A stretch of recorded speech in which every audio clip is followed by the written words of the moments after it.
What if I told you that that EDC knife in your pocket was going to save your life today? Would that make an impact on what knife you chose to carry when you got up in the morning? Or would you be carrying the perfect tool for the job? While most of us don't wake up in the morning expecting to be assaulted, it is in fact a reality that happens to many people every year. In fact, back in 2023, almost 2 million people were found victims of aggravated assault. So the question begs to be answered: should you carry a knife for self-defense? Today, we're going to be checking out not one, but two new knives from our friends over at DC Blades who could be used for such a purpose. Let's go ahead and check them out.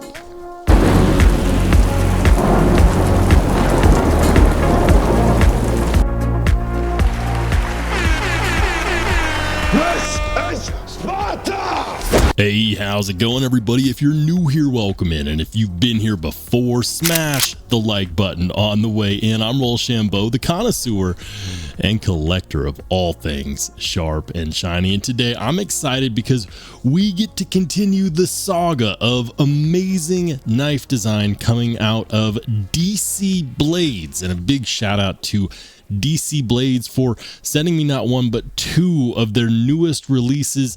And guys, they continue to impress, and they're entering a format here which I honestly think is an important one to discuss. I mentioned in the intro that many people every single year are victims of assault, and it begs the question: if you had to, if you were absolutely had to, if it was necessary for you to use the pocket knife in your pocket in self-defense, what would that pocket knife be? The best knife for self-defense is the one that's on you, but what if that knife was specialized? So we're going to move forward on that premise, and today we're going to be starting off with this guy. Now, this one is a DC Blades auxiliary manufacturing shieldon knives collaboration. So it was designed by DC Blades in collaboration with auxiliary manufacturing. Auxiliary manufacturing makes some extremely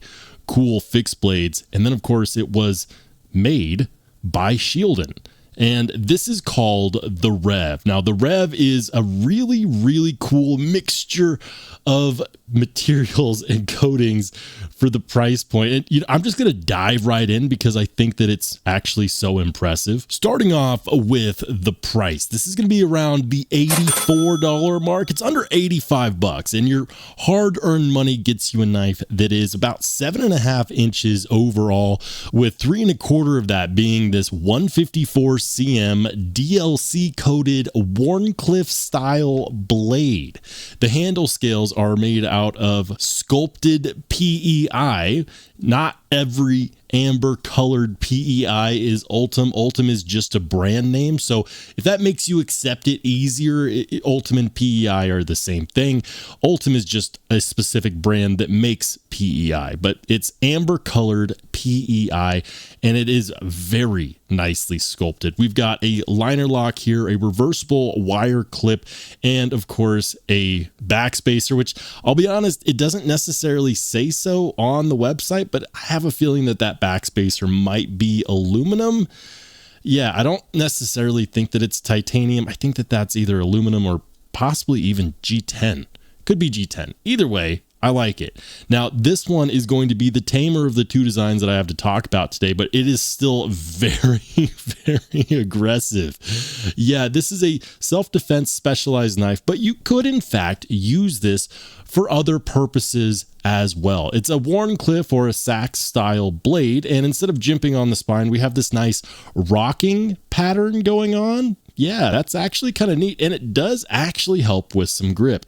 Now, this is a removable thumb stud. It does come with the knife, and I'm going to tell you right now, I actually do prefer having it on there at all times. Now, this one being DLC, of course, we will test that DLC coating to make sure that it's on the level. How does it feel in the hands? Well, in a regular grip, I'm going to say this, it's not the most comfortable in the regular grip. In fact, this shines primarily in a reverse grip. The defensive grip, I'm going to make sure that you don't take my Slurpee at the local 7-Eleven grip. But on a more serious note, this is a Wharncliffe Pikal style design. That's what I would classify it as. You might be wondering, well, I mean, if it's a defensive knife, why isn't it a dagger style blade? Isn't that the end all be all for defensive style knife shapes? No. In case you haven't heard, you should look up Michael Janich. He is the designer of the Yojimbo 2 and the Yojimbo and the Ronin. He did all that work for Spyderco, and that knife is 100% a defensive knife. And what he discovered in his research was the best cutting power when it came to a self-defense knife came from a flat, straight edge on a Wharncliffe. And that is because when you apply pressure, that cutting power is evenly distributed throughout the length of the blade. So anytime a blade has any curve to it, any curvature like this, you get a power fall off wherever that curve happens. Now that's great if you are, say, skinning an animal and you're trying to not bust through the seams, but if you're trying to, do damage to another person, then you want a Wharncliffe style blade. Now, a lot of Wharncliffe style blades aren't stabby, but this one 100% is. It comes down to a very fine point, but the spine of the blade stays nice and thick throughout. Again, reverse style grip is going to be your friend on this one. It works really good with the way that handle scales are milled out. But I really like this because at the same time, you could in fact use this for more everyday carry friendly cutting tasks. The straight edge means that it's going to be easy to sharpen. 154 cm is a great all-arounder type of steel that is somewhere between budget and premium. It's not quite a super steel, but it's also a bit better than most budget steels when it comes to things like edge retention and corrosion resistance. Yes, it is a stainless steel, and it will in fact outperform something like D2 tool steel in everyday cutting tasks and scenarios. And so it is really good. Now, this one is a front flipper, and that detent is notchy. It's I don't know the best way to describe it. Notchy. I mean, it's got a lot of retention on that detent, and so it just pops. I'm not typically used to feeling such a strong detent on a front flipper style blade, but it actually works really well, especially if you go ahead and add on the thumb studs, which do come with the knife. They don't come pre-installed, but they do come in the box, and you can just add it on with a Torx wrench, and the deployment on that is really freaking good, guys. It's reverse flick is good, thumb flick is good, and of course the front flipper is really quick, and I'm gonna call it notchy. Now, being that it is a DLC coated blade, that does mean that the action on it is going to take a little bit of breaking in, but you know what? You mess with this for a couple days, you deploy it, you fidget with it for a couple days, that action will of course get in. Now, how's the quality of life? Well, quality of life is rather good. There is no issues with the lockup and lockout. As far as the action itself, it's pretty decent. It is, in fact, still breaking in for me. Blade centering on here is good, and I'm actually just going to raise this up a little bit so you can see that. Blade centering is good, and that tip is buried all the way on the inside. You're not going to have any issues, accidentally grabbing this. I do enjoy the fact that the pocket clip is reversible. I'm not the biggest fan of wire clips, but it makes sense. If this is supposed to be a self-defense style knife, you want something that's easy to go in and out of the pocket that can work with a variety of materials. So I get it. My biggest thing when it comes to pocket clips, well, it's actually two things, is that first, it has to function well. You need a decent amount of retention, but you also need to be able to fit it in and out of your jeans pocket without issue.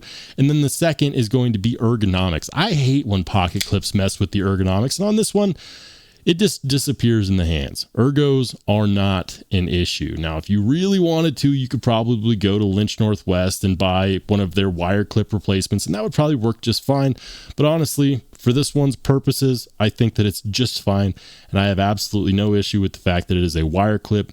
Between the PEI, the DLC coated 154 cm, I think that $84 for this is actually rather good, and I'm really curious to see what people have to say. Now, I know that these were available on Amazon. I will of course try to link to them. They may have sold out on Amazon, but I know that they are in fact available on the Shieldon website. So whatever links are out there, they may or may not be affiliate links. I will of course link to this in the description down below. But before we move on to the next knife, you know what time it is. It is time that we go ahead and test that DLC. Now, the reason why you see people scratch testing DLC is because the DLC coating itself, has a surface Rockwell hardness somewhere in the 80s. Let's see if this one passes the scratch test. I'm going to take this driver and we're just going to do this. Now, you might see some marks on here, but if it's real DLC, it should in fact wipe off. So let's go ahead and find out. Just give it a little bit of elbow grease. Let's get in there. Did I just scratch my knife? No, guys, it's DLC. It's DLC. It passes the scratch test with flying colors. And next up, we've got the more premium knife from DC Blades today. And this one is also a collaboration, but it is part of their self-branded series. So this one is not made by Shieldon. This one is made by Miguron or AM8. I'm not sure which one is the more premium division. This is the Vendetta. The DC Blades Vendetta is a nasty piece of work. And you know what? If you thought that the Rev was kind of biased towards a reverse grip, this one is fully intended. There can be no mistakes. There can be no question. This is a defensive style knife. This is a knife that is meant to open something other than Amazon boxes. Although honestly, you could, if you really wanted to, you could. It's just not going to be, perfect for that use. Use your own judgment. But I got to say, on this one, the design is rather cool, and it is a collaboration with Dirk Pinkerton. If you're not familiar with DC Blades, maybe you're familiar with Dirk Pinkerton. Yeah, he helped design this knife, and he has some amazing work out there as well. This is really, really cool, guys. But let's go ahead and dive deep. The Vendetta is $250, which is not super cheap, but also for what you get, it might be worth consideration. It comes in at 7¼ inches overall with an M390 DLC coated blade that also sports this removable wave feature. Now, I personally wouldn't remove it because this is definitely a defensive style knife, and the wave feature is really cool. I'll do a demonstration on how that works here in a minute. On the handle scales, we've got this beautiful nano ceramic coated fluted titanium handle scales. This specific one has silver foil carbon fiber inlay. We've got T8 hardware all the way around. We have a backspacer which is geared, which, it sits flush so you don't really feel the gearing, but it's rather nice to have there anyways. The blade itself is a Hawksbill style blade, so it is a recurve, the dreaded recurve. And there are people out there be like, I said no the moment I saw that it was a recurve, but hear me out. When it comes to blades like this, especially Pikal style designs, and this has got to be one of the most premium Pikal style knives that I've personally come across, the recurve is great. It allows the operator to hook and grab and pull things into the cut. That makes it a very, very good defensive knife. And if you're someone who is going to use this for that purpose, and I don't see why you wouldn't if you were to buy this, it makes a whole lot of sense. The ergos are perfect in a reverse style grip. I, of course, get a full 4-finger grip, and my thumb caps off here very, very nicely. And a forward grip, is it any good? The ergos are not there for a forward grip, guys. If the superior blade design done by Dirk Pinkerton and DC Blades wasn't enough to convince you of the knife's function, think of it like this. You have this beautiful wave right here, which, if you don't like it, you could, of course, remove it and gain full access to the jimping on the spine of the blade. But the wave works in a very specific way. It catches the edge of your pocket as you pull it out of your pocket and deploys it. So by the time it's out of your pocket and cleared your pocket, it has deployed. It is the fastest way to deploy a knife, period. And it's not something that takes a whole lot of thinking in order to do. You just pull it out of your pocket and it deploys. So that means that you're probably not going to be pulling this out of your pocket in the workplace, when time comes to open a package or open a letter or a piece of mail, because when this pops out, it definitely pops out, and you're going to scare small children if that's what you're surrounded by. So I would just say, if you buy this knife, make sure that you are actually conscientious of where you decide to deploy it. That being said, it is rather fun to pull it out of your pocket and see the blade snap out immediately. It's faster than an OTF. It's faster than an out the side switchblade. It's the fastest folding knife opening mechanism there is, period. There is no discussion. If you disagree with me, I'd love to have that conversation with you in the comment section down below, guys. But this one is nice. It is a front flipper. The front flipper works rather well. You can use the wave on here as a bit of a thumb disc or a thumb stud. Yeah, reverse flick is nice. The action on here it's really good. It is really good. We have a single-sided captive pivot, T8 hardware, and again, a reversible clip. Now, the clip on here does work really good. It works a bit better than it did on the DC Blade Ceto, which I have recently reviewed. And just like with the Ceto, we have that nano ceramic coating, which is fantastic, guys. Like, it's a bit, the ceramic coating takes this to a whole nother level. I nerded out with tier 1 gear reviews in the chat over this nano ceramic coating because it looks so good. The gunmetal gray, it is very, very wear resistant for a handle scale coating, and it looks fantastic, especially when combined with the silver foil carbon fiber and the DLC coated blade. Now, you can get this in a couple different configurations. You can get it with the silver foil or the twill carbon fiber inlays, and of course you can also get it with a stone wash blade. But I'm going to tell you right now, the DLC coating is definitely the way to go, especially when you're not paying any extra money to make that happen. So no matter what combination you get, stonewash blade with the twill carbon fiber or the silver foil carbon fiber with the DLC blade, any of these combinations, they're all going to be 250 bucks. 250 bucks, guys, for what is probably the most premium Pikal knife that I've ever handled. As far as, is this real DLC? You know, the Shieldon DLC passed. Let's see if the Miguron DLC passes. Just a guess, I'm guessing it's going to pass.